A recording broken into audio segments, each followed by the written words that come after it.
என்னில் கொண்ட அன்பினால் தன்னை தந்தாயே. உந்தன் பாதங்கள் காட்டும் வழியில் நாளும் நடந்திடுவேன். என்னில் கொண்ட அன்பினால் தன்னை தன்னை தந்தாயே. உந்தன் பாதங்கள் காட்டும் வழியில் நானும் நடந்திடுவேன். மனிதன் வாழ உருகும் மெழுகாய் என்னை அழித்திடுவேன். மனிதன் வாழ உருகும் மெழுகாய் என்னை அழித்திடுவேன். என்னையே உனதாய் ஏற்றுக்கொள்வாய் இறைவா. என்னையே உனதாய் ஏற்றுக்கொள்வாய் இறைவா. என் இதயமே மலராய் மலர்ந்தது இயேசுவே. உன் உதயமே நாளுமே நாடுது பேசவே. உருகும் மனதை காணிக்கையாக அளிக்கின்றேன். ஏற்றுக்கொள்வாய் ஏற்றுக்கொள்வாய் இறைவா. என் இனிய உறவுகளே, நாம் இன்று 26/11/24 இருக்கிறோம். நாம் தொடர்ந்து வாசித்து கொண்டு வரும் சங்கீத தொடர்ச்சி 57, 7, 8, 9. நாம் நீதிமொழிகள் 28, 19, 20, 21. நாம் தொடர்ந்து வாசித்து கொண்டு வருவது அன்னை மரியின் தூய ஆவியின் துணையோடும் அன்னை மரியின் துணையோடும். நாம் இன்று திருவெளிப்பாடு முதல் வாசகம் திருவெளிப்பாடு 14, 20. யோவான் ஒரு வெண்மேகத்தை கண்டார். அதன் மீது மானிட மகன் போன்ற ஒருவர் வீற்றிருந்தார். அவரது தலையில் பொன்முடியும் தலையில் கூர்மையான அரிவாளும் காணப்பட்டன. மற்றொரு வானதூதர் கோவிலில் இருந்து வெளியே வந்து மேகத்தின் மீது வீற்றிருந்தவற்றை நோக்கி, உனது அரியணை எடுத்து அறுவடை செய்யும் என்றார். இதோ இன்றைய தூய நற்செய்தி வாசகம் லூகாஸ் 21, 5, 11. அக்காலத்தில் கோவிலை பற்றி பேசி கொண்டிருந்த கவின்மிகு கற்களாகவும் நேர்ச்சை பொருட்களாகவும் கோவில் அழகுபடுத்தப்பட்டிருந்ததை சிலர் பேசிக்கொண்டிருந்தனர். இயேசு இவற்றையெல்லாம் பார்க்கிறீர்கள் அல்லவா?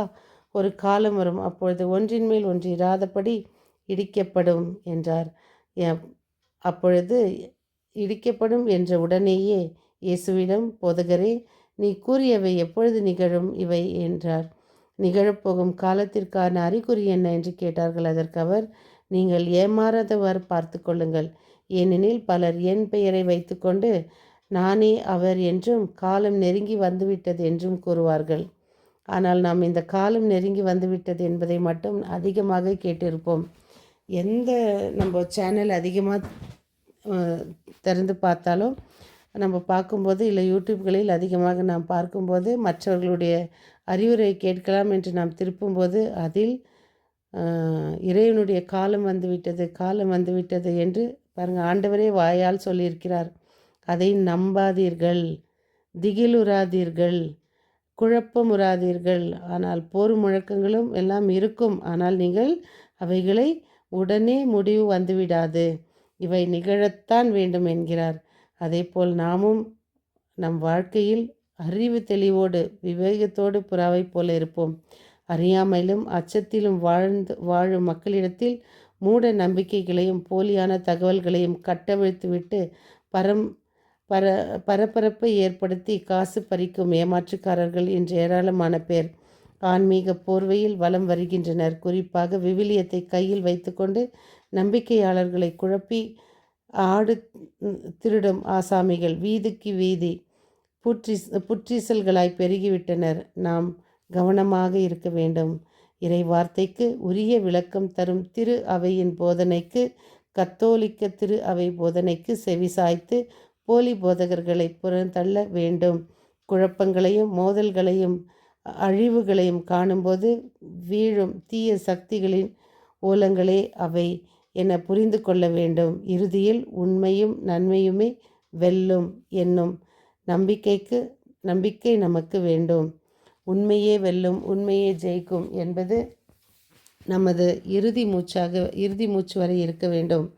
பாருங்கள், யூதித்து 1:11 கடவுள் யார் என்பதை அழகாக சுட்டி காட்டுகிறது. ஆண்டவரே, நீர் தாழ்ந்தோரின் கடவுள், ஒடுக்கப்பட்டோரின் கடவுள், ஒடுக்கப்பட்டோரின் துணைவர், நலிவுற்றோரின் ஆதரவாளர், கைவிடப்பட்டோரின் பாதுகாவலர், நம்பிக்கையற்றோரின் மீட்பர். இறைவன் இல்லாதவருக்கு உதவுபவராக இருக்கிறார். இறைவனின் நிறைவான ஆசீர்வாதம் பெற நாமும் இல்லாதவர்களுக்கு செயல்கள் முடக்கப்பட்டவர்களுக்கு உதவ வேண்டும். நம் குடும்பங்களில் முடியாதவர்கள் கடவுள் நம்மிடம் ஒப்படைத்திருக்கின்றார். முடியாதவர்களை என்றால் கடவுள் நம்மை நம்புகின்றார் என்ற அர்த்தம். முடியாதவர்கள் நாம் கவனித்து கொள்ளும்போது இறைவனின் நம்பிக்கையை நாம் காப்பாற்றுகிறோம் என்று பொருள். விசுவாச செயல்கள், ஆன்மீக காரியங்கள் நம் குடும்பங்களில் முடங்காதபடி தொடர்ந்து செயல்பட இறைவனின் அருள் வேண்டுவோம். செயலிழந்து தவிப்பவர்களுக்கு உதவும் நல்ல உள்ளம் பெறுவோம். இதோ இறைவனின் வார்த்தையினாலே நாம் இத்தனை அழகான வாழ்வுக்கு நம்மை இழுத்து செல்கிறது.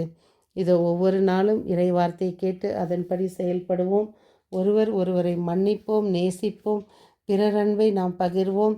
நாம் கடந்த காலங்களை நினைத்து கொண்டு அதிலேயே இழுத்து ரப்பர் போல இல்லாமல் இதோ இறைவனின் காலங்கள் குறித்து, வார்த்தைகளை குறித்து நாம் நம்மை தயாரிப்போம்.